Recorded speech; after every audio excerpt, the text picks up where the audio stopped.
Did Comet ISON have anything to do with the ice on Jerusalem and the Middle East? When Jerusalem sneezes, the world gets a cold.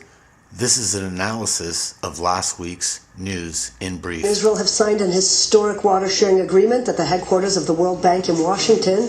Representatives from the U.S. State Department, Israel, Jordan, and the Palestinian Authority took part in the ceremony that the World Bank hailed as a milestone for the region. The Memorandum of Understanding, signed by the parties, outlines 3 regional water-sharing agreements. One involves the building of a desalination plant in the Jordanian port of Aqaba that will produce some 80 million cubic meters per year of water to be shared by Israel and Jordan. In return, Israel will release water from the Sea of Galilee for use in northern Jordan. The Palestinians will receive about 30 million cubic meters of fresh water for use in the West Bank. The project involves a 180-kilometer-long pipeline that will carry water from the desalination plant to the Dead Sea, which has been shrinking by about a meter per year. To mention that this agreement was blessed and supported by Prime Minister Netanyahu, as I know, as well by King Abdullah and by President Abu Mazen, and all of them together shows us that while the leaders are really willing to reach an agreement, it can be achieved, and let's hope that that agreement will be a glimmer of hope for, let's say, future agreements for comprehensive peace in the region. So that's the news. Israel just announced, Bibi Netanyahu just announced, that he is going to give away 3 billion liters of fresh water to the Palestinian Authority, and untold amount of liters of fresh water to the Jordanians. This is all going to be released from the Kinneret, the Sea of Galilee, our only major freshwater source that feeds all the cities and the farms here in Israel. And in return, we're going to get bitter water from the ocean in order to feed it into the Dead Sea. And this is going to actually destroy the Dead Sea, the treasure that the world has, because people come from all over the world to bathe in the Dead Sea and to heal the largest organ on your body, which is your skin.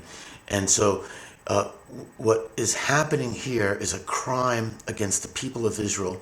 It's a crime against the Dead Sea. It is a crime being perpetrated by the global community, the World Bank, and in return for taking fresh water from the children of Israel, Arabs, Jews, Christians alike, we're getting bitter waters that will destroy the Red Sea. And this is somehow good for peace, just like releasing hundreds of terrorists, known murderers, where people have just gotten over the shock or never getting over the shock, and to open up all these wounds again by letting the murderers of their families go as part of some so-called peace deal. That's another crime against all the people of Israel. Taking Jews out of their home for being Jewish, this ethnic cleansing, which is a global crime, and the globe expects Israel to perpetrate this crime against its own people, and we have a willing perpetrator in Benjamin Netanyahu. Dragging out some 250 Jewish settlers barricaded inside. Security forces showed up in full riot gear, using stun grenades and tear gas to force back settlers.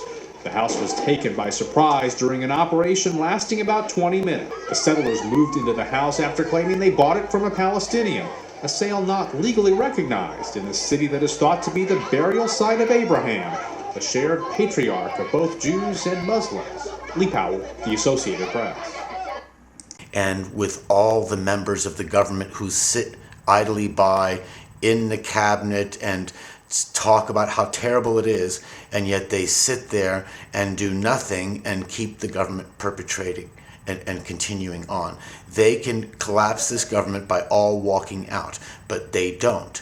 And so they're also part of these crimes. Now, these are crimes, taking people out of their home for being who they are, taking water, fresh water, from children and from families and from our state and giving it to another state in return, getting bitter waters from the ocean, and we have plenty of ocean here in Israel. We don't need somebody else's ocean water, and then also letting criminals go as part of a peace deal. Now these are, if you just continue to do crimes against the Jewish people, eventually you'll have to face a court of law and be found guilty of those crimes. You know, right now everything's rigged.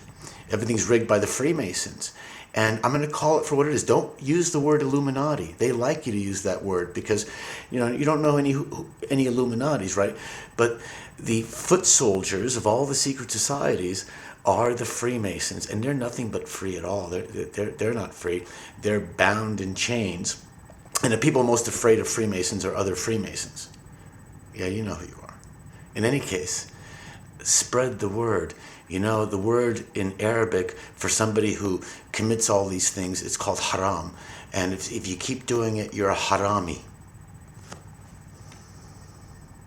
It's not a historic agreement. It's a historic mistake. It's a historic mistake. It's a historic mistake.